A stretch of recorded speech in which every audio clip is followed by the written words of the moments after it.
Capítulo 23 de Un curso de milagros. La guerra contra ti mismo. Introducción. ¿No te das cuenta de que lo opuesto a la flaqueza y a la debilidad es la impecabilidad? La inocencia es fuerza y nada más lo es.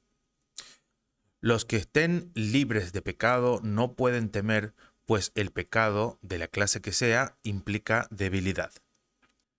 El alarde de fuerza del que el ataque se quiere valer para encubrir la flaqueza no logra ocultarla, pues ¿cómo se iba a poder ocultar lo que no es real? Nadie que tenga un enemigo es fuerte y nadie puede atacar a menos que crea tener un enemigo.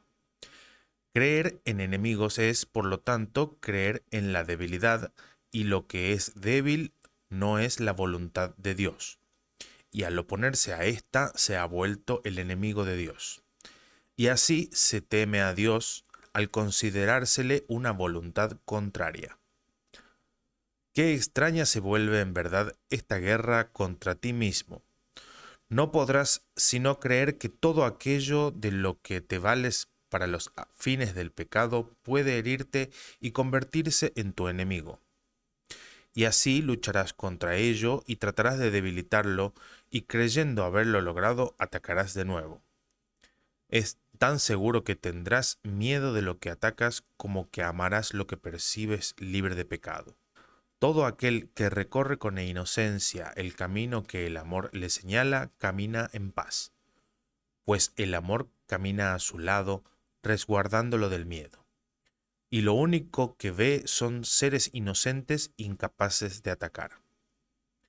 Camina gloriosamente con la cabeza bien alta, y no temas ningún mal. Los inocentes se encuentran a salvo porque comparten su inocencia. No ven nada que sea nocivo, pues su conciencia de la verdad libera a todas las cosas de la ilusión de la nocividad. Y lo que parecía nocivo resplandece ahora ante su inocencia, liberado del pecado y del miedo, y felizmente de vuelta al amor. Los inocentes comparten la fortaleza del amor porque vieron la inocencia, y todo error desapareció porque no lo vieron. Quien busca la gloria la halla donde ésta se encuentra. ¿Y dónde podría encontrarse sino en los inocentes? No permitas que las pequeñas interferencias te arrastren a la pequeñez. La culpabilidad no ejerce ninguna atracción en el estado de inocencia. Piensa cuán feliz es el mundo por el que caminas con la verdad a tu lado. No renuncies a ese mundo de libertad por un pequeño anhelo de aparente pecado ni por el más leve destello de atracción que pueda ejercer la culpa. ¿Despreciarías el cielo por causa de esas insignificantes distracciones? Tu destino y tu propósito se encuentran mucho más allá de ellas, en un lugar nítido donde no existe la pequeñez. Tu propósito no se aviene con ninguna clase de pequeñez. De ahí que no se avenga con el pecado.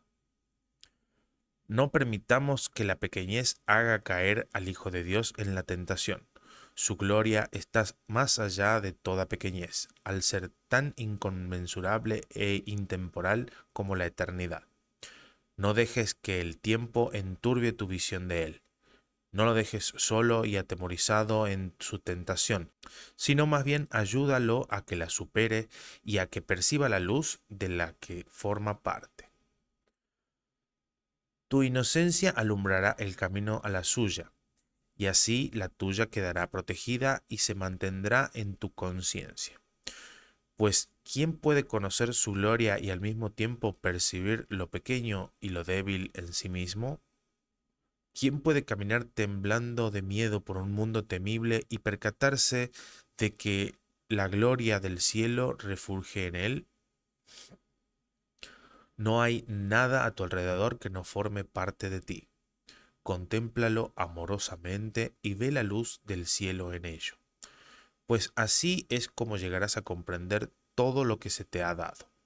El mundo brillará y resplandecerá en amoroso perdón, y todo lo que una vez considerabas pecaminoso será reinterpretado ahora como parte integrante del cielo. Qué bello es caminar limpio, redimido y feliz por un mundo que tanta necesidad tiene de la redención que tu inocencia vierte sobre él. ¿Qué otra cosa podría ser más importante para ti? Pues he aquí tu salvación y tu libertad, y éstas tienen que ser absolutas para que las puedas reconocer. Parte uno. Las creencias irreconciliables. El recuerdo de Dios aflora en la mente que está serena. No puede hacer acto de presencia allí donde hay conflicto, pues una mente en pugna consigo misma no puede recordar la mansedumbre eterna. Los medios de la guerra no son los medios de la paz, y lo que recuerda el belicoso no es amor. Si no se atribuyese valor a la creencia en la victoria, la guerra sería imposible. Si estás en conflicto, eso quiere decir que crees que el ego tiene el poder de salir triunfante. ¿Por qué otra razón si no te ibas a identificar con él? Seguramente te habrás percatado de que el ego está en pugna con Dios. Que el ego no tiene enemigo alguno es cierto, mas es igualmente cierto que cree firmemente tener un enemigo al que necesita vencer y que lo logrará. ¿No te das cuenta de que una guerra con ti mismo sería una guerra contra Dios? ¿Y en una guerra así es concebible una victoria? ¿Y si lo fuese, la desearías? La muerte de Dios, de ser posible, significaría tu muerte. ¿Qué clase de victoria sería esa? El ego marcha siempre hacia la derrota porque cree que puede vencerte.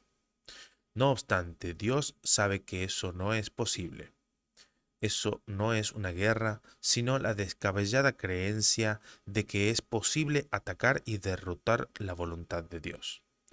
Te puedes identificar con esta creencia, pero jamás dejará de ser una locura. Y el miedo reinará en la locura y parecerá haber reemplazado al amor allí.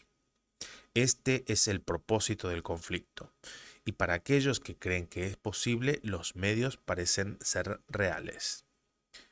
Ten por seguro que no es posible que Dios y el ego se puedan encontrar, o tú y el ego. En apariencia lo hacéis y formáis extrañas alianzas basándoos en premisas que no tienen sentido, pues vuestras creencias convergen en el cuerpo, el hogar elegido del ego, y al que tú también consideras como el tuyo. Vuestro punto de encuentro es una equivocación, un error en cómo te consideras a ti mismo. El ego se une a una ilusión de ti que tú compartes con él. Las ilusiones, no obstante, no pueden unirse. Son todas lo mismo y no son nada. Su unión está basada en lo que no es nada, pues dos de ellas están tan desprovistas de sentido como una o mil. El ego no se une a nada, puesto que no es nada. Y la victoria que anhela está tan desprovista de sentido como él mismo. Hermano, la guerra contra ti mismo está llegando a su fin. El final de la jornada se encuentra en el lugar de la paz. ¿No te gustaría aceptar la paz que allí se te ofrece? Este enemigo contra el que has luchado como si fuese un intruso a tu paz se transforma ahí, ante tus propios ojos, en el portador de tu paz.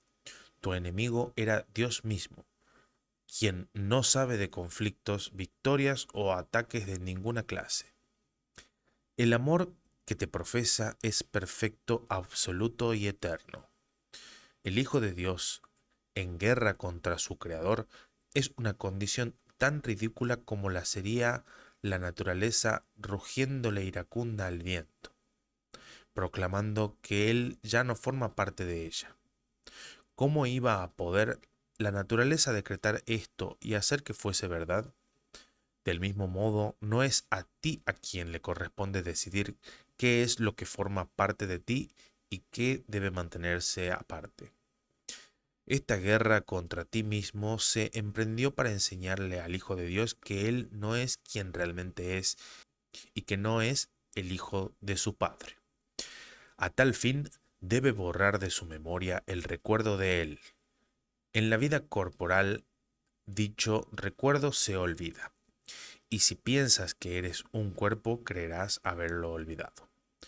Mas la verdad nunca puede olvidarse de sí misma, y tú no has olvidado lo que eres. Solo una extraña ilusión de ti mismo, un deseo de derrotar lo que eres, es lo que no se acuerda.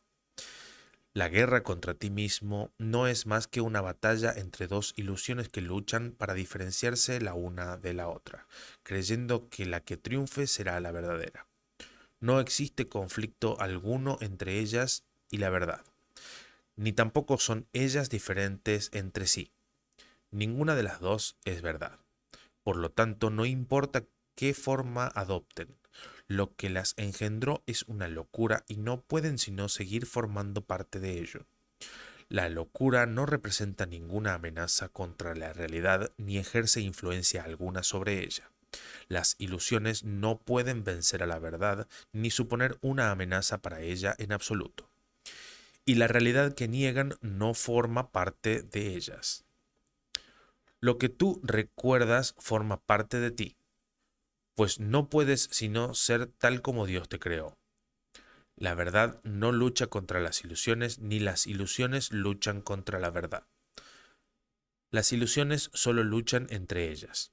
Al estar fragmentadas, fragmentan a su vez. Pero la verdad es indivisible y se encuentra mucho más allá del limitado alcance de las ilusiones. Recordarás lo que sabes cuando hayas comprendido que no puedes estar en conflicto. Una ilusión acerca de ti mismo puede luchar contra otra, mas la guerra entre dos ilusiones es un estado en el que nada ocurre. No hay ni vencedor ni victoria. Y la verdad se alza radiante más allá del conflicto, intacta y serena en la paz de Dios. Los conflictos solo pueden tener lugar entre dos fuerzas. No pueden existir entre lo que es un poder y lo que no es nada. No hay nada que puedas atacar que no forme parte de ti. Y al atacarlo, das lugar a dos ilusiones de ti mismo en conflicto entre sí. Y esto ocurre siempre que contemplas una creación de Dios en cualquier manera que no sea con amor. El conflicto es temible, pues es la cuna del temor. Lo Mas lo que ha nacido de la nada no puede cobrar realidad mediante la pugna. ¿Por qué llenar tu mundo de conflictos contigo mismo? Deja que toda esa locura quede deshecha y vuélvete a la paz, y vuélvete en paz al recuerdo de Dios, en cual brilla aún en tu mente cerebra. Observa cómo desaparece el conflicto que existe entre las ilusiones cuando se llevan ante la verdad, pues solo parece real si lo ves como una guerra entre verdades conflictivas, en la que la vencedora es la más cierta, la más real y la que derrota a la ilusión que era menos real, que al ser vencida se convierte en una ilusión. Así pues, el conflicto es la elección entre dos ilusiones, una a la que se coronará como real y la otra que será derrotada y despreciada. En esta situación, el padre jamás podrá ser recordado. Sin embargo, no hay ilusión que pueda invadir su hogar y alejarlo de lo que él ama eternamente. Y lo que él ama no puede sino estar eternamente sereno y en paz porque es su hogar. Tú, su hijo bien amado, no eres una ilusión, puesto que eres tan real y tan santo como él. La quietud de tu certeza acerca de él y de ti mismo es el hogar de ambos, donde moráis como uno solo y no como entes separados. Abre la puerta de su santísimo hogar y deja que el perdón elimine todo vestigio de la creencia en el pecado, la cual priva a Dios de su hogar y a su Hijo con él. No eres un extraño en la casa de Dios. Dale la bienvenida a tu hermano, al lugar donde Dios mismo lo ubicó en serenidad y en paz, y donde mora con él. Las ilusiones no tienen cabida allí donde mora el amor, pues éste te protege de todo lo que no es verdad.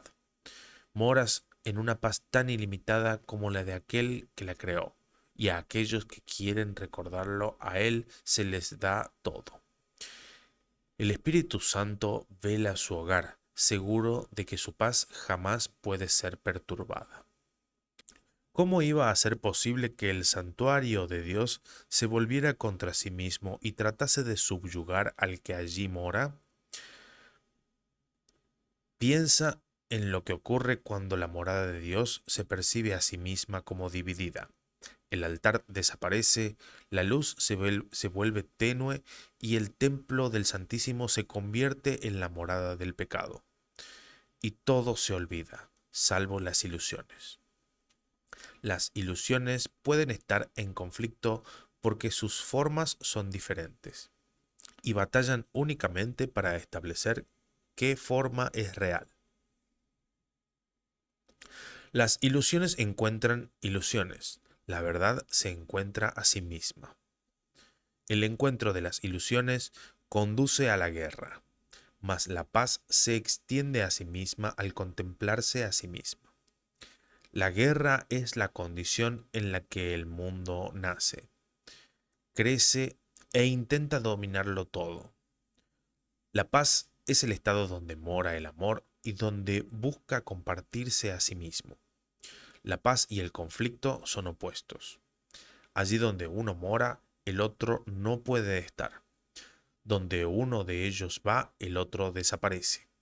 Así es como el recuerdo de Dios queda nublado en las mentes que se han convertido en el campo de batalla de las ilusiones.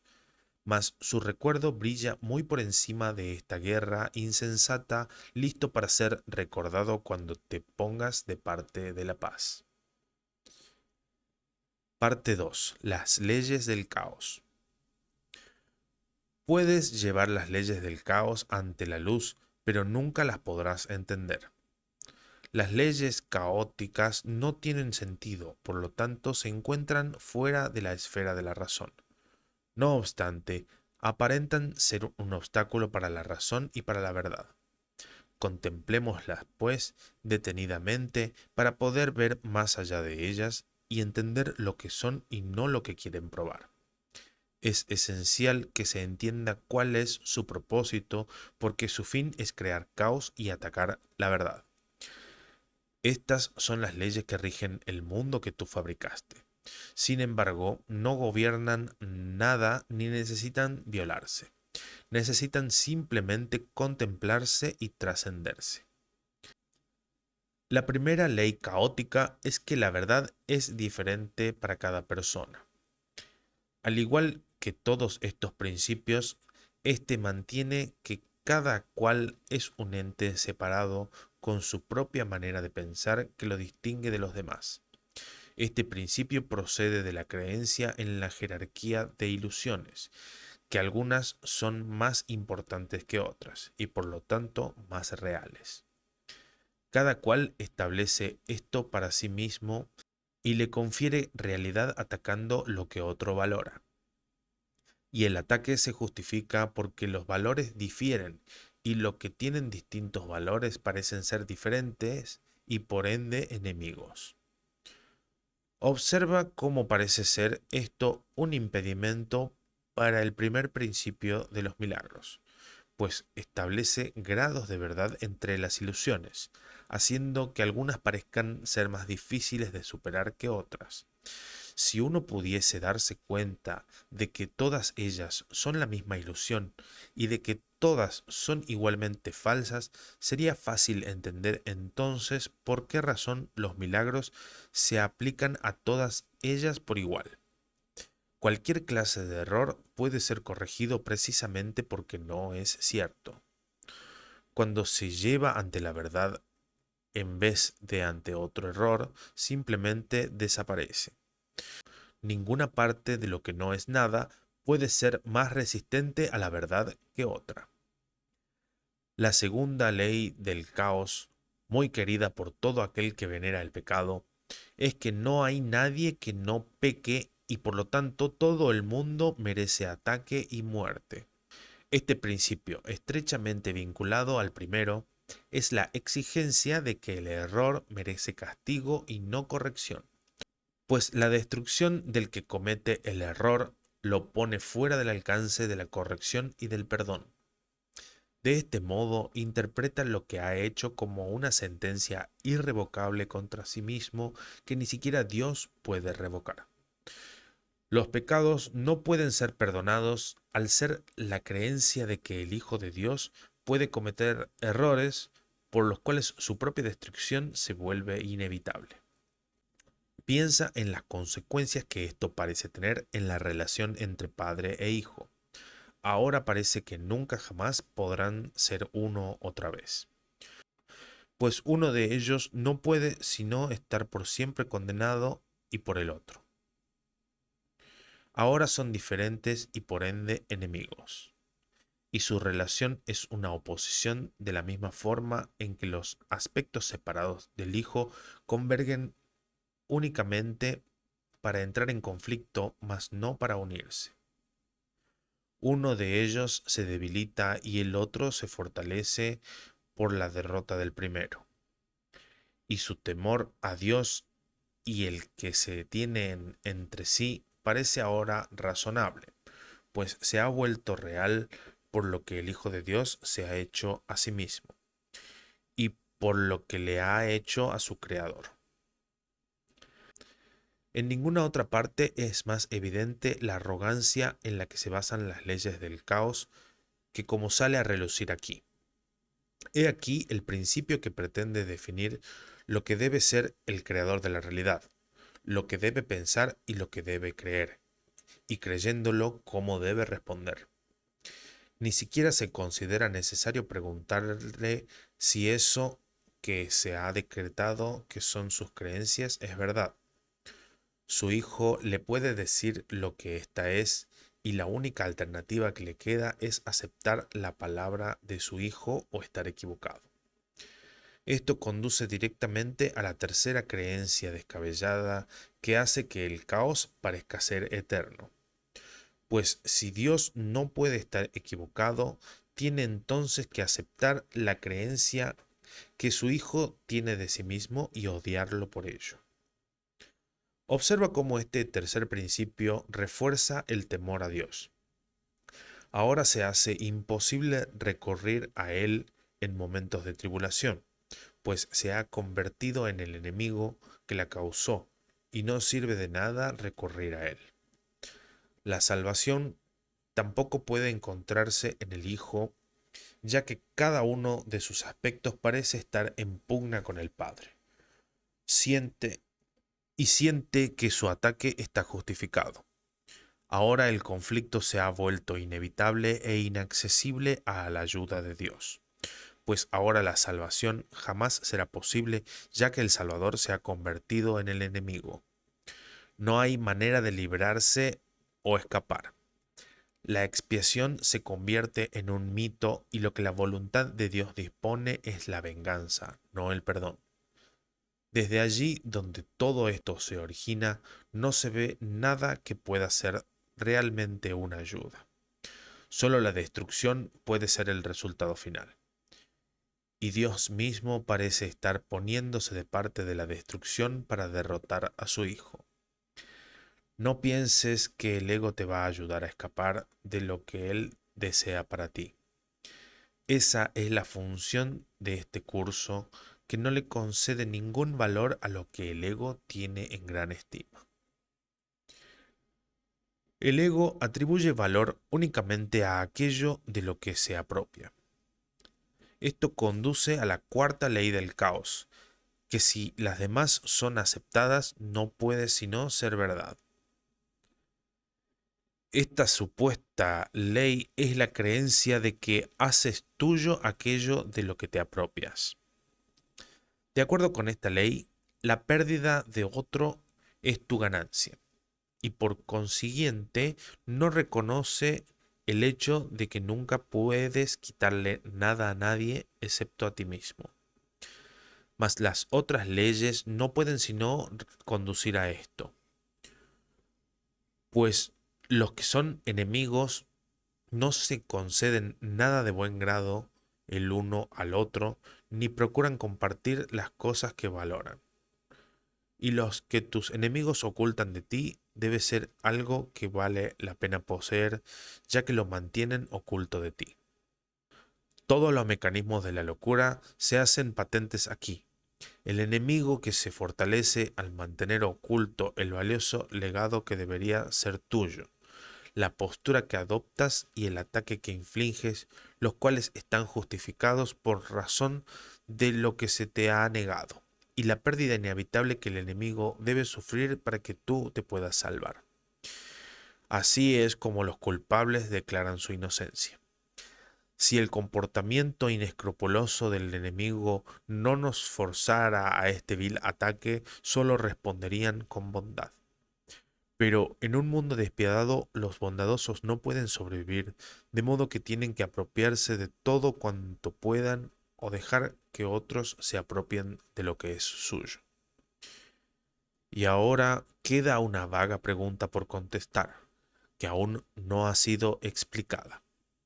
¿Qué es esa otra cosa tan preciada, esa perla de inestimable valor, ese tesoro oculto que con justa indignación debe arrebatársele a este, el más pérfido y astuto de los enemigos?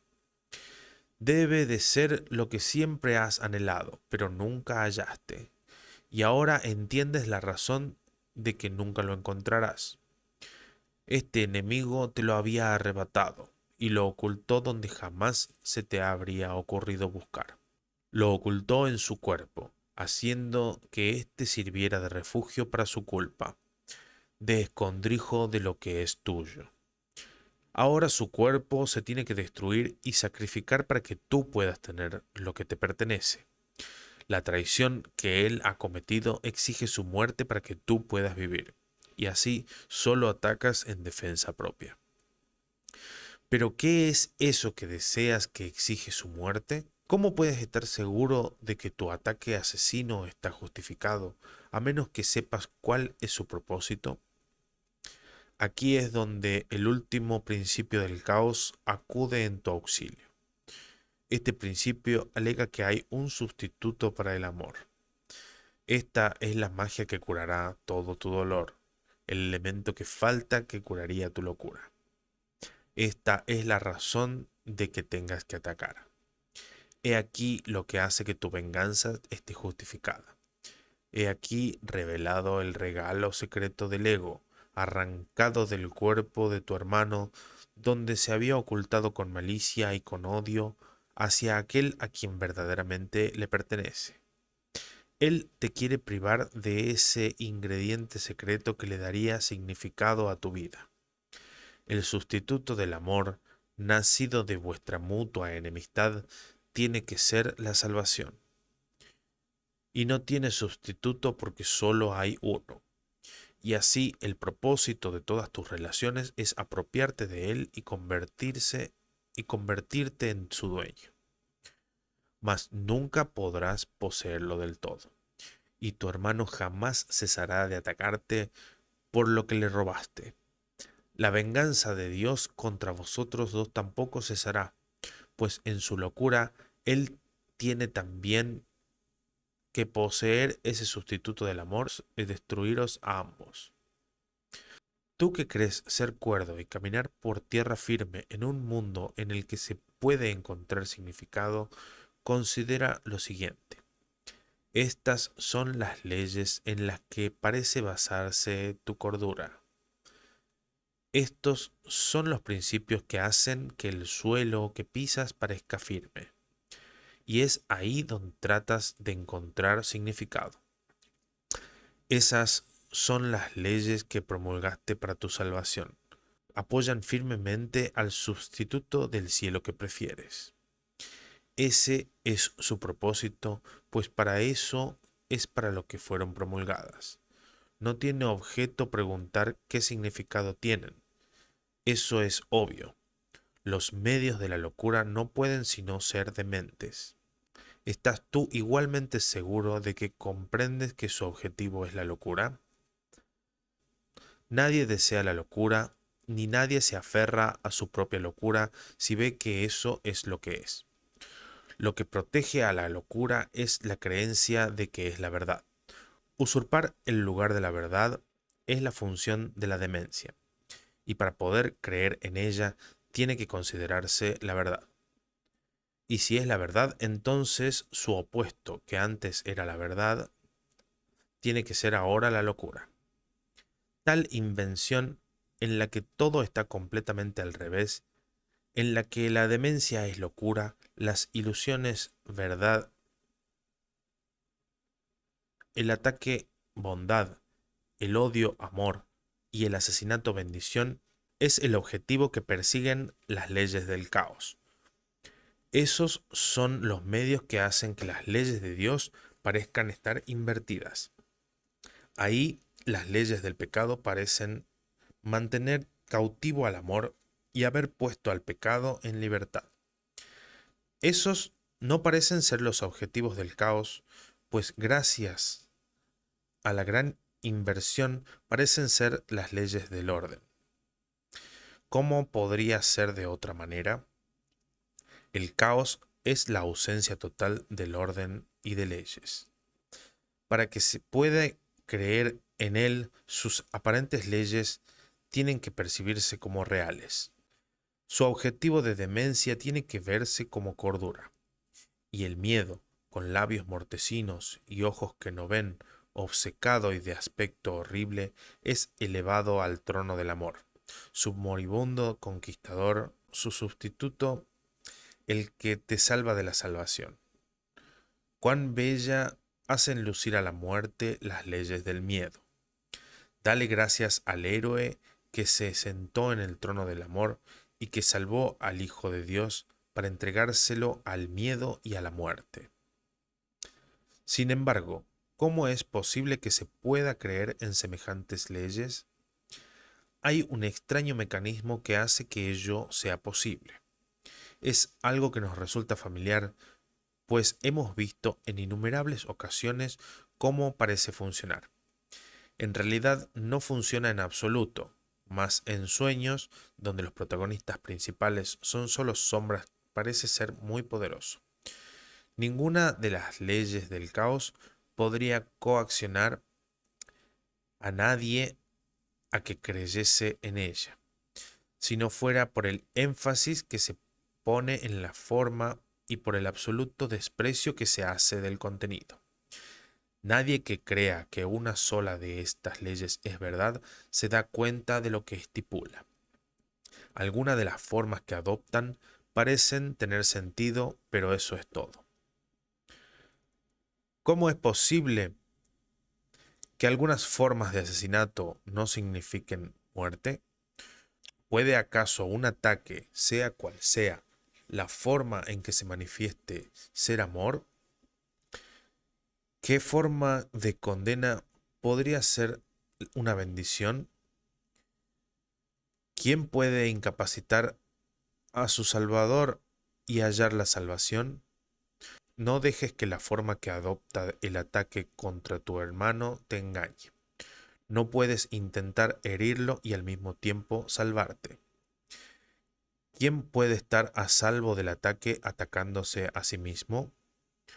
¿Cómo iba a importar la forma en que se manifiesta esta locura? Es un juicio que se derrota a sí mismo al condenar lo que afirma querer salvar. No te dejes engañar cuando la locura adopte una forma que a ti te parece hermosa. Lo que está empeñado en destruirte no es tu enemigo. Sostienes y piensas que es verdad, que no crees en estas leyes insensatas ni que tus acciones están basadas en ellas. Pues cuando examinas de cerca lo que postulan, ves que no se puede creer en ellas. Hermano, crees en ellas, pues de no ser así, ¿cómo podrías percibir la forma que adoptan con semejante contenido? ¿Podría acaso ser sostenible cualquiera de las formas que adoptan? Sin embargo, crees en ellas debido a la forma que adoptan y no adviertes el contenido. Este nunca cambia, pues ¿acaso darle vida a un esqueleto pintado, sus labios de color rosado, vistiéndolo de punta en blanco y acicalándolo y mimándolo? ¿Y puede acaso satisfacerte la ilusión de que estás vivo? Fuera del cielo no hay nada. La vida se encuentra allí donde Dios la creó. En cualquier otro estado que no sea el cielo, la vida no es más que una ilusión. En el mejor de los casos parece vida, en el peor, muerte. Ambos son, no obstante, juicios acerca de lo que no es la vida, idénticos en su inexactitud y falta de significado. Fuera del cielo la vida es imposible, y lo que no se encuentra en el cielo no se encuentra en ninguna parte. Fuera del cielo lo único que hay es un conflicto de ilusiones, de todo punto insensato, imposible y más allá de la razón, aunque se percibe como un eterno impedimento para llegar al cielo. Las ilusiones no son sino formas. Su contenido nunca es verdad.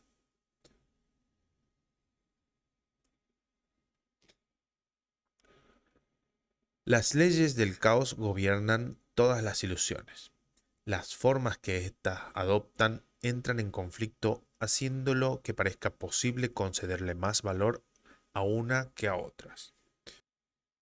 Sin embargo, cada ilusión se basa, al igual que todas las demás, en la creencia de que las leyes del caos son las leyes del orden. Cada una de ellas apoya dichas leyes completamente y ofrece un testimonio inequívoco de que son verdad. Las formas de ataque, que en apariencia son más benévolas, no son menos inequívocas en su testimonio o en sus resultados. Es indudable que el miedo que engendran las ilusiones se debe a las creencias que las originan y no a su forma. Y la falta de fe en el amor, sea cual sea la forma en que se manifieste, da testimonios de que el caos es la realidad. La fe en el caos es la consecuencia inevitable de la creencia en el pecado. El que sea una consecuencia es lo que hace que parezca que sea una conclusión lógica, un paso válido en el pensamiento ordenado. Los pasos que conducen al caos proceden metódicamente desde su punto de partida. Cada uno de ellos se manifiesta de forma diferente en el proceso de invertir la verdad y conduce aún más profundamente al terror y más allá de ella. No pienses que un paso es más corto que otro, ni que el retorno desde uno de ellos es más fácil que desde otro. En cada uno de ellos reside el descenso desde el cielo en su totalidad. Y allí donde tu pensamiento empieza, allí mismo tiene que terminar. Hermano, no des ni un solo paso en el descenso hacia el infierno, pues una vez que hayas dado el primero, no podrás reconocer el resto como lo que son, y cada uno de ellos seguirá al primero. Cualquier forma de ataque te planta en la tortuosa escalera que te aleja del cielo. Sin embargo, en cualquier instante todo eso se puede deshacer. ¿Cómo puedes saber si has elegido las escaleras que llevan al cielo o el camino que conduce al infierno? Muy fácilmente. ¿Cómo te sientes? ¿Estás en paz? ¿Tienes certeza con respecto a tu camino? ¿Estás seguro de que el cielo se puede alcanzar? Si la respuesta es no, es que caminas solo. Pídele entonces a tu amigo que se una a ti y te dé certeza con respecto a qué camino seguir. Parte 3. Salvación sin transigencias. ¿No es cierto acaso que no reconoces alguna de las formas en la que el ataque se puede manifestar? Si es cierto que el ataque en cualquiera de sus formas te hará daño y que te hará tanto daño como lo haría cualquiera de las formas que sí reconoces, entonces se puede concluir que no siempre reconoces la fuente del dolor. Cualquier forma de ataque es igualmente destructiva. Su propósito es siempre el mismo.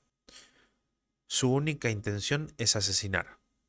¿Y qué forma de asesinato puede encubrir la inmensa culpabilidad y el terrible temor a ser castigado que el asesino no puede por menos que sentir?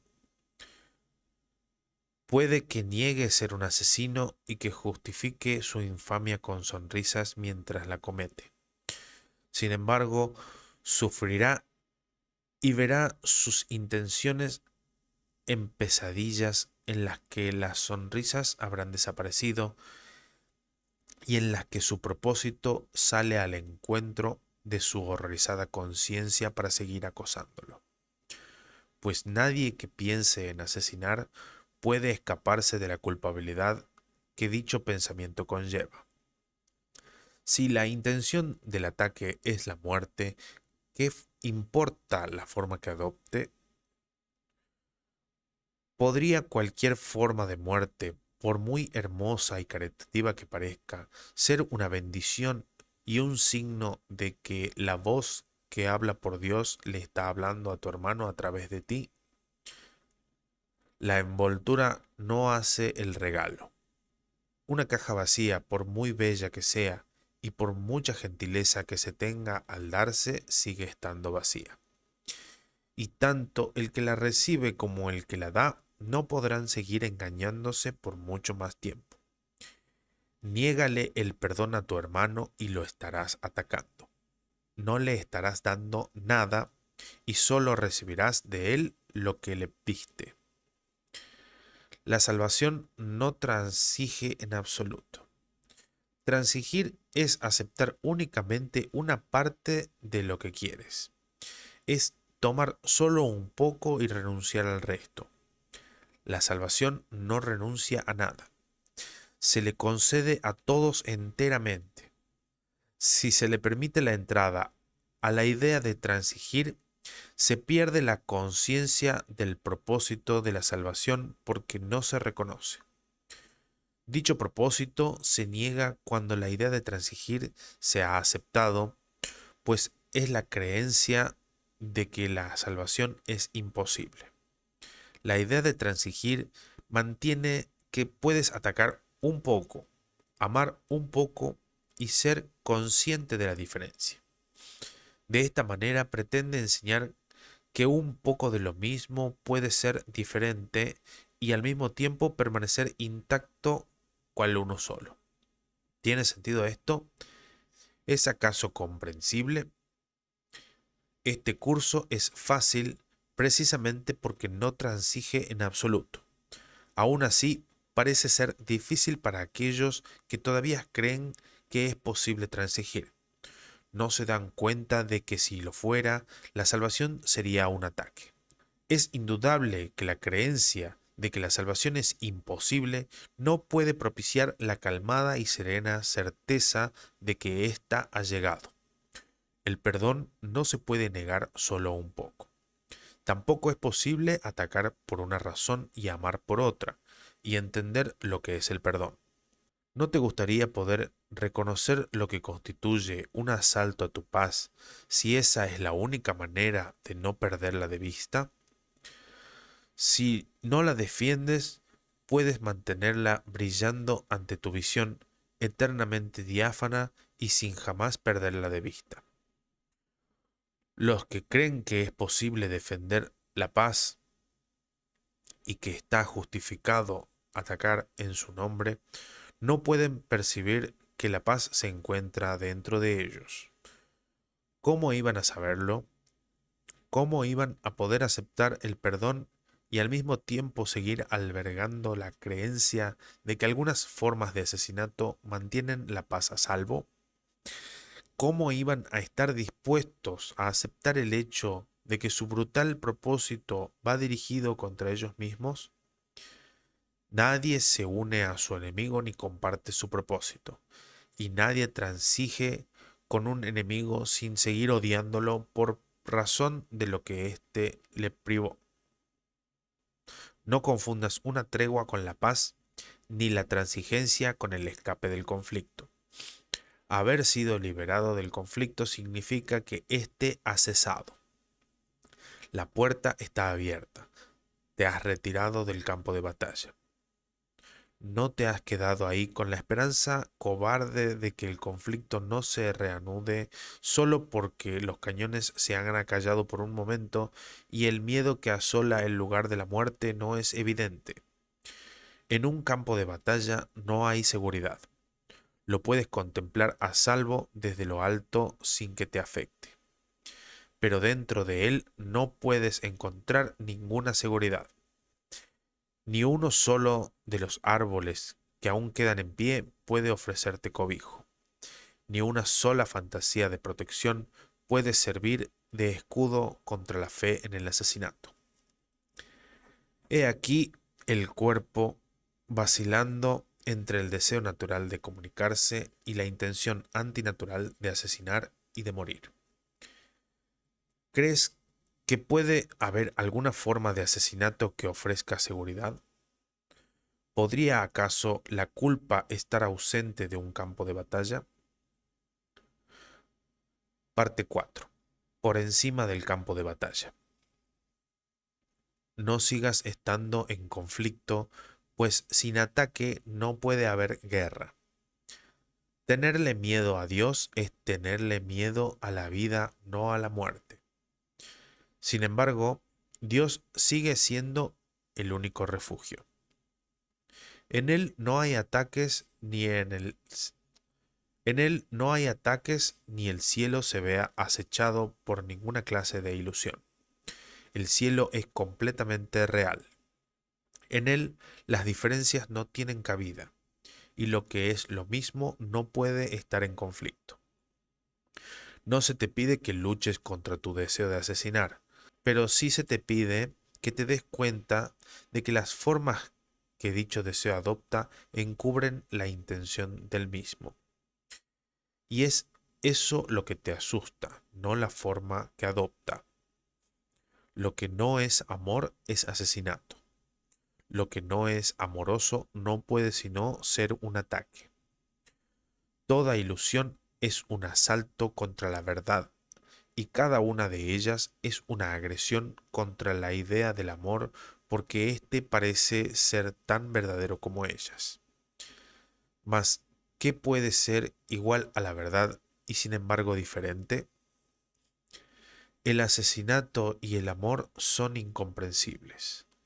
Si ambos fueran ciertos, tendrían entonces que ser lo mismo e indistinguibles el uno del otro. Y así deben serlos para aquellos que ven al Hijo de Dios como un cuerpo. Pero no es el cuerpo lo que es como el creador del Hijo. Y lo que carece de vida no puede ser el Hijo de la vida. ¿Puede acaso el cuerpo extenderse hasta abarcar todo el universo? ¿Puede acaso crear y ser lo que crea? ¿Y puede ofrecerle a sus creaciones todo lo que Él es sin jamás sufrir pérdida alguna? Dios no comparte su función con un cuerpo. Él le encomendó a su Hijo la función de crear porque es la suya propia. Creer que la función del Hijo es asesinar no es un pecado, pero sí es una locura. Lo que es lo mismo no puede tener una función diferente. La creación es el medio por el que Dios se extiende a sí mismo y lo que es suyo no puede sino ser de su Hijo también.